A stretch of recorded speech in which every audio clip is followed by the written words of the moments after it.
बीज पौराणिक कथाओं का एक ऐसा असुर जिसके सर पर ब्रह्मा जी का हाथ था। उसे यह अद्भुत वरदान प्राप्त था कि जब भी उसका रक्त की बूंद जमीन पर गिरेगी उससे एक और रक्त बीज का जन्म होगा। इस कारण रक्त बीज युद्ध में जैसे अजयी बन गया था। वह शक्तिशाली था और देवियों को हासिल करने की विकृत मानसिकता के साथ स्वर्ग पर राज करना चाहता था। उसने देवलोक जाकर देवी देवताओं पर हमला कर दिया। सभी को मजबूरन अपने प्राण बचाकर वहां से भागना पड़ा, पर रक्त बीज नहीं रुका। देवियों से मोहित होकर वो उनका पीछा करने लगा। देवी देवता परेशान होकर कैलाश पर्वत पहुंच गए और देवी पार्वती को सब कुछ बताया। देवी पार्वती ने सभी को पीछे हटने को कहा और खुद रक्त बीज का सामना करने के लिए खड़ी हो गई। रक्त बीज ने जब कैलाश जाकर देवी पार्वती को देखा तो वो उन पर मुग्ध हो गया। देवी पार्वती ने उसे लौट जाने का आदेश दिया। रक्त बीज हंस पड़ा और देवी पार्वती की तरफ बढ़ने लगा। देवी ने सामने रखा शिवजी का त्रिशूल उठाया और रक्त बीज पर प्रहार कर दिया। परिणाम स्वरूप रक्त बीज के शरीर से रक्त टपकने लगा और फिर ब्रह्मा जी के वरदान के अनुसार रक्त की हर एक बूंद से एक रक्त बीज का जन्म हुआ। ये देखकर देवी कोपित हो उठी और सारे रक्त बीजों पर हमला कर दिया। इससे कई और रक्त बीजों का जन्म हो गया। देवी पार्वती का क्रोध अब आसमान छूने लगा था।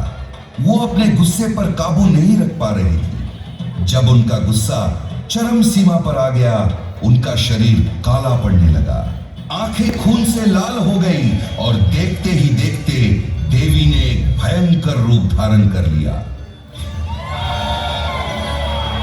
पूरा ब्रह्मांड इस शक्तिशाली भयानक देवी की गर्जन से हिल गया। वे राक्षस जो पराक्रमी देवी के सबसे निकट खड़े थे, उनके गर्जन से ही भस्म हो गए।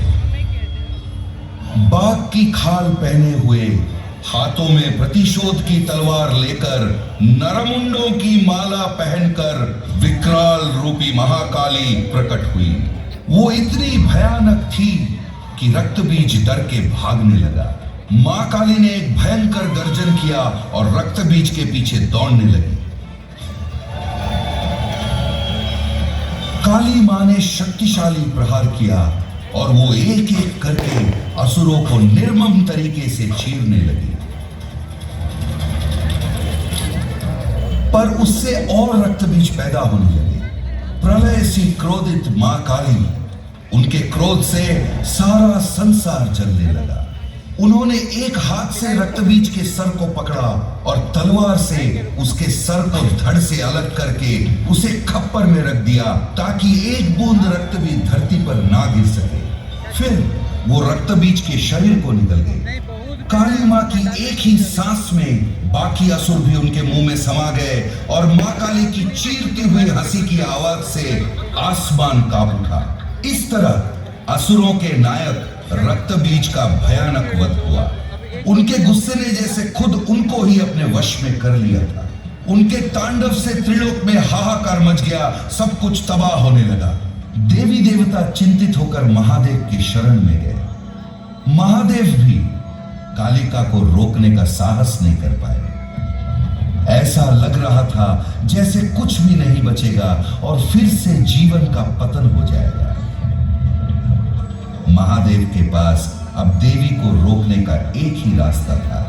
वो काली मां के सामने एक शव की तरह लेट गए। देवी तांडव करते हुए आगे बढ़ रही थी कि अचानक उनका पैर महादेव के शरीर से टकराया और वो शिव जी के ऊपर खड़ी हो गई। जब उन्होंने नीचे देखा तब उन्हें एहसास हुआ कि जिन्हें वो अपने पैरों के नीचे कुचल रही थी वो उनके पति साक्षात भगवान शिव जी थे। तब जाकर मां काली शांत हुई। इस प्रकार खत्म हुआ रक्त बीज का आतंक और मां काली का तांडव। मां काली के शरण में दीपावली के एक दिन पहले काली चौदस मनाई जाती है। इस दिन को काली पूजा होती है और इस दिन को नरक चतुर्दशी के नाम से भी जाना जाता है।